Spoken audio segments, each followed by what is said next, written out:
Title: Honesty in Hell. The night was thick with the sound of drums and the scent of burning sage. Beneath a full moon, in the heart of a dense African forest, the villagers gathered. They knew the legend well, the one night every century when the devil himself walked among men, seeking one honest soul. If he found none, the village would be cursed for eternity. But if one spoke truth, the curse would be lifted, and the devil would lose his grip over the land. Amara, the village griot, stood at the edge of the circle, watching as the flames danced in the center. Her heart pounded as the elders chanted, summoning him. She had heard the tales of how the devil took many forms: a beggar, a rich man, or even a lost child. But one thing was always the same: he could not stand lies. Tonight, she would face him, for the village had chosen her, the storyteller of truth, to represent them. Without warning, a cold wind blew through the village, extinguishing the fire. The drums fell silent. From the shadows emerged a man, tall and draped in a tattered robe. His skin was as black as the night, and his eyes burned red like coals in a dying fire. "Who dares summon me?" His voice was thunderous, echoing across the land.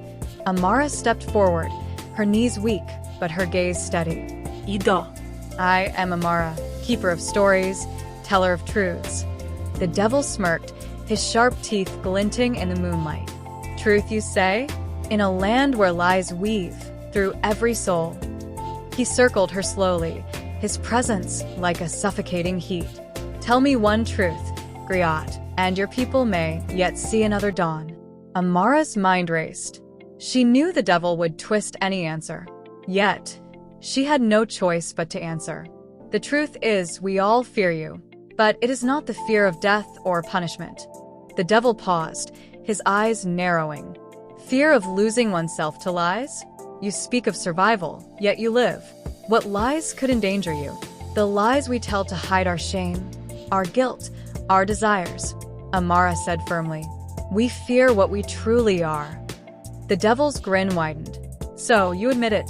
Even you, the griot of truth, hide behind falsehoods." "Yes," she whispered, lowering her gaze. "Even I." The village held its breath as silence settled over the clearing.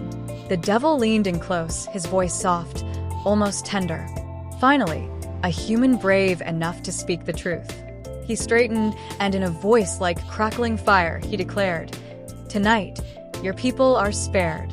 With a gust of wind, he vanished into the shadows, leaving only the scent of sulfur behind. The fire roared back to life, and the villagers exhaled in unison. Amara stood alone in the center, knowing that honesty had saved them, but the weight of truth would haunt her forever. If you want to dive deeper into tales of truth and deception rooted in African folklore, share your thoughts on honesty in hell, and explore more gripping stories where legends come to life. What would your truth be if faced with the devil himself? Leave a comment below or pass this story along to fellow lovers of myth and drama.